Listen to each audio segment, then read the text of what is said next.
जय श्री राम। शंखनाद में आपका स्वागत है। पश्चिम बंगाल में टीएमसी के दबंग नेताओं या कहें माफियाओं और गुंडों की शामत आई हुई है। कहीं लोग दड़ा दड़ा कर पीट रहे हैं तो कहीं पुलिस अर्धनग्न करके परेड करा रही है और इनकी सरेआम बेइज्जती हो रही है।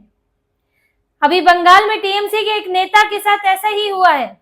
ये पहुंचा था कट मनी लेने के लिए, लोगों से पैसा वसूली करने के लिए, और लोगों ने चप्पलों से इसकी पिटाई की है, इसके कपड़े फाड़ दिए, इसे दौड़ाया है और ये घुमाया इन लोगों ने कि देखो ये आदमी है जो हम पर दबाव डालता था, पैसे वसूले हैं जिसने, और आज इसका ये हाल हो रहा है। अब लोगों में हिम्मत आ गई है। पहले आज समझिए, आज टीएमसी की सरकार होती और ये आदमी पहुंचता वसूली करने तो क्या लोगों की हिम्मत होती कि इसे दड़ा दड़ा कर पीटो, लेकिन आज ये हाल हुआ है। मामला देखिए क्या है। ये है बीरभूम जिले के दुबराजपुर नगर पालिका का मामला। इस नगर पालिका के वार्ड नंबर 6 के पार्षद हैं भास्कर रुज। अब ये जो आदमी है जिसकी पिटाई हो रही है वो भास्कर रुज का करीबी है, टीएमसी का नेता है धनंजय गड़ाई। इसका दूसरा नाम है धन्नू मास्टर। अब भास्कर रुज पर आरोप है कि वो आवास योजना के नाम पर, जो कि प्रधानमंत्री आवास योजना है, केंद्र की योजना है, उसके नाम पर लोगों से उसने पैसे वसूले हैं। लोगों को एक तरह से कह दीजिए कि उनसे रिश्वत ली है कि आपका घर निकलवा देंगे, इनका घर निकलवा देंगे, किसी से 10,000, किसी से 20,000, किसी से 30,000, और घर किसी का नहीं निकला। अब इसी सिलसिले में हो सकता है कुछ पैसा बकाया हो या कोई वजह हो, किसी से पैसा लेना हो, यह आदमी फिर पहुंचा था। अब लोगों में इसको लेकर इतना गुस्सा था और भास्कर रुज तो भाग चुका, वो लोगों के हाथ नहीं आ रहा है। अब हाथ पड़ गया धनंजय गड़ाई। अब धन्नू मास्टर की मास्टरी निकाल दी और लोगों ने इसे चप्पलों से पीटा है, इसे दौड़ाया है, कपड़े फाड़ दिए इसके, और इसको खूब जो है इसकी परेड भी हुई है कि इसका ये जो यहाँ कटमनी सिंडिकेट का पैसा मांगने आएगा, रिश्वत का पैसा मांगने आएगा, उसका यही हाल होगा। ये लोगों का संकेत है। अब लोगों में हिम्मत आ गई है। आप समझिए, टीएमसी की सरकार होती तो क्या ये हिम्मत होती? ये आदमी कटमनी मांगने आता, लोगों को देनी पड़ती, या फिर लोग अपना पैसा इससे वापस नहीं मांग पाते जिनका घर नहीं निकला है। आज लोगों ने पैसा मांगा, पैसा ये नहीं दे रहा है तो लोगों ने पिटाई भी कर दी, या इन लोगों से कुछ पैसा मांग रहा था फिर इन्होंने उसकी पिटाई कर दी। लेकिन मामला यही है कि ये आवास योजना से जुड़े पैसों का मामला था और उसी मामले में इसकी जबरदस्त पिटाई हुई है। और टीएमसी के नेता ऐसे कई जगह बेइज्जत हो रहे हैं। कहीं लोग बेइज्जत कर रहे हैं, कहीं पुलिस बेइज्जत कर रही है। आजकल पुलिस ने एक नया सिस्टम निकाला है बंगाल में, और ये बड़ा ही नया किस्म का है। बंगाल में ये सिस्टम, बंगाल में तो हुआ ही नहीं, बाकी दूसरी जगहों पर भी अमूमन बहुत कम देखने को मिलता है। बंगाल में आजकल अपराधियों की, माफियाओं की, डॉन बनने वालों की परेड निकल रही है।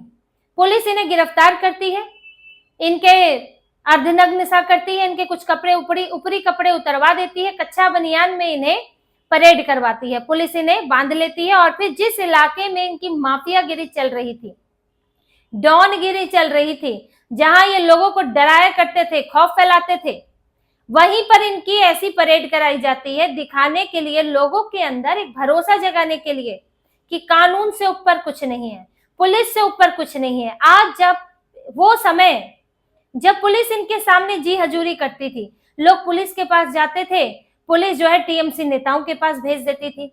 अब टीएमसी नेता क्या करेगा इन माफियाओं से? तो मिले हुए कुछ तो टीएमसी के नेता ही माफिया है, जैसे कि ये शमीम अहमद, ये टीएमसी का ही नेता है और दबंगई करा करता था। इसके ऊपर दूसरी पार्टी के कार्यकर्ताओं पर, नेताओं पर हमला करने की, हिंसा फैलाने के आरोप है। इसके पास सोने का तहखाना मिला है, सोने का पलंग, सोने का सामान और बड़े कुएं वाला बाथ टब, क्या क्या इसने अपने कमरे में रख रखा था, और इसकी दबंगई चला करती थी। हावड़ा का ये है और टीएमसी का नेता है। पुलिस इसके खिलाफ क्या कर लेती टीएमसी की सरकार में? तो लोग तो पुलिस की तो समझ लीजिए इनके आगे कोई हैसियत नहीं थी, लोग इनके पास जाते नहीं थे पुलिस के पास इनके खिलाफ। लेकिन आज जो है, जब परेड हुई है तो लोगों ने ये दिखाया है, पुलिस ने ये दिखाया है कि कानून से ऊपर कुछ नहीं है, और अब इन माफियाओं की, इन गुंडों की कोई औकात नहीं रह गई है। ये परेड कराने का यही मतलब है। बैरकपुर में माफिया डॉन बना फिरता था बोनी, इसकी परेड हुई है, इसके मुंह से एक शब्द नहीं निकल रहा है। जहांगीर गाजी, शेख बापा, इन लोगों की भी परेड हुई है। ऐसे कई नाम हैं जिनकी अलग अलग जगह पर इसी तरह परेड कराई गई है। ये किसी एक आध जगह का मामला नहीं है, ये एक स्ट्रैटेजी के तहत किया गया है, रणनीति बनाई गई है कि लोगों में विश्वास और हौसला, निडरता तब आएगी जब ये लोग कमजोर दिखेंगे, जब लोगों को बदलाव दिखना जरूरी है। जेल में लोगों के दिमाग में भी रहता है कि अरे जेल में जाएंगे तो छूट के आ जाएंगे, अरे जेल में भी तो इनकी आवभगत हो रही होगी, क्योंकि सालों से लोग यही देख रहे हैं। लेकिन जब इस तरह से घुमाते हुए दिखते हैं तो लोगों के मन में ये भरोसा आता है कि भाई 60 गांठ होती तो ऐसे घुमाया नहीं जाता, 60 गांठ नहीं है तभी ऐसे बेइज्जती की जा रही है। आज वीडियो बन गए हैं, वो सालों जिंदगी भर वो वीडियो सोशल मीडिया पर रहेंगे और इनकी हमेशा बेइज्जती होती रहेगी, शर्मनाक स्थिति इनके लिए बनी रहेगी। तो डॉनों की, माफियाओं की हवा निकाल दी है और इसमें से टीएमसी से जुड़े हुए हैं अधिकतर जो नाम सामने आ रहे हैं। अब इसमें इनके जो दूसरे नेता वगैरह हैं उनकी भी स्थिति क्या बन रही है। इनके एमपी हैं टीएमसी के, सौगत रॉय लोकसभा से एमपी हैं, वो कहीं जा रहे थे, उनकी गाड़ी पर अंडे फेंके गए हैं, चोर चोर के नारे लगाए गए हैं। लोगों का गुस्सा कैसे निकल रहा है, लोग क्यों, आपने कुछ चीजें अपने डर में दबा के रखी हुई थी, लोगों का गुस्सा निकल नहीं पा रहा था, डर था उनके अंदर, लेकिन आज वो निकल रहा है और ये साफ दिख रहा है कि वो टीएमसी से कितने नाराज हैं। तो टीएमसी के नेता कई तरह से फंसे हैं, कहीं छापेमारी हो रही है। इनके नेता दीपांकर भट्टाचार्य, उनके पास से करोड़ों का अवैध पैसा निकला है, कैश का भंडार निकला है। इनके ऊपर आरोप था, ये पूर्व चेयरमैन थे नगर पालिका के, इनके ऊपर आरोप था कि इन्होंने कुछ अवैध काम करके, सरकारी तिरपालों की हेराफेरी करके, अवैध निर्माण में आंखें मूंद कर, भ्रष्टाचार करके इन्होंने अवैध पैसा कमाया है। अब जब पकड़े गए, पूछताछ हुई, तो वहीं पर ही टीएमसी का एक दफ्तर है, दफ्तर के पास खेत है, खेत के अंदर करोड़ों पैसा छुपाया हुआ था।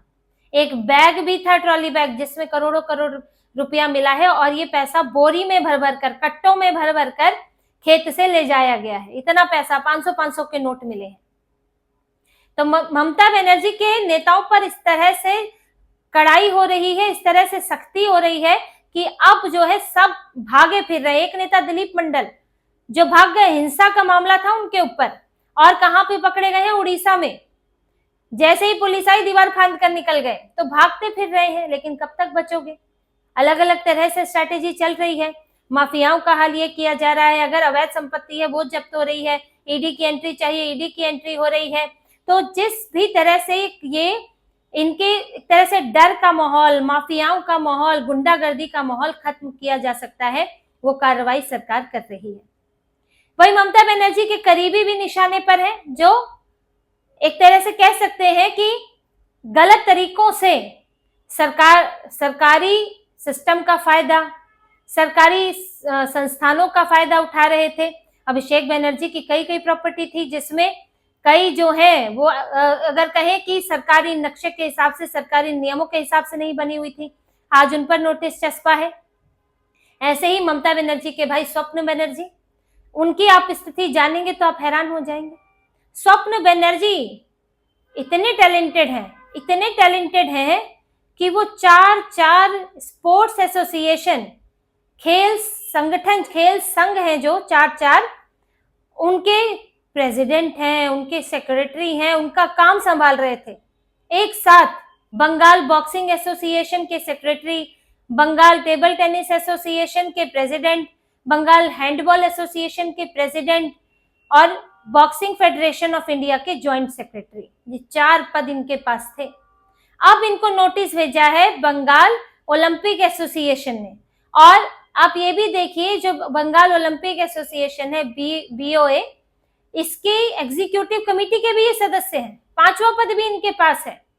अब ये सब संभाल रहे हैं, 2 जगह तो प्रेसिडेंट और 2 जगह सेक्रेटरी, जॉइंट सेक्रेटरी बने हुए हैं। इतना काम का भार ममता बनर्जी ने दिया हुआ था इनको, और यहां से बढ़िया पैसा भी आ रहा था। अब स्वप्न बनर्जी को जवाब देने को कहा गया है कि भाई एक व्यक्ति इतने पदों पर नहीं रह सकता है, वो भी इतने सारे खेलों को। आप हैंडबॉल भी संभालेंगे, आप टेनिस टेबल भी संभालेंगे, आप बॉक्सिंग भी संभालेंगे, तो अब इन्हें जवाब देना है, रिजाइन करना पड़ेगा। हो सकता है कि सभी से रिजाइन करना पड़े, और करना ही पड़ेगा, विदाई तय है इनकी। तो हर जगह से देखा जा रहा है कि कहां से सिस्टम का फायदा उठाया जा रहा था। ममता बनर्जी तो तरीका इनकी पार्टी ये उठाती थी कि हिंसा करी, मारा पीटा, खून बहाया और डरा दिया। लेकिन बीजेपी क्या कर रही है? कानूनी रास्ता अपना रही है कि कानून का डर होना चाहिए, क्योंकि कानून का डर हमेशा रहता है, और पुलिस को मजबूत कर रही है। और ममता बनर्जी ने भी ये नहीं सोचा था कि बंगाल में बदलाव आ सकता है, और जब कानून का डर होता है तो सजा होती है। कुछ दिन की मारकाट नहीं होती है, लंबी लंबी सजाएं होती हैं। आप लंबे समय तक कोर्ट कचहरी के चक्कर काटते हैं, तो इसमें फंसे हुए हैं। बाकी तो ममता बनर्जी की पार्टी में इस्तीफे अलग चल रहे हैं, वो संभाल रही हैं, केस चल रहे हैं, तो अभी ये लंबे समय तक इसी में ही उलझे रहेंगे। सरकार अपना चलती रहेगी और ये कानूनी मामलों से निपटते रहेंगे। तो इसी तरह की और खबरें और विश्लेषण आपके लिए लाते रहेंगे। हमसे जुड़े रहिए, सब्सक्राइब कीजिए, कमेंट कीजिए। बहुत बहुत धन्यवाद। जय श्री राम।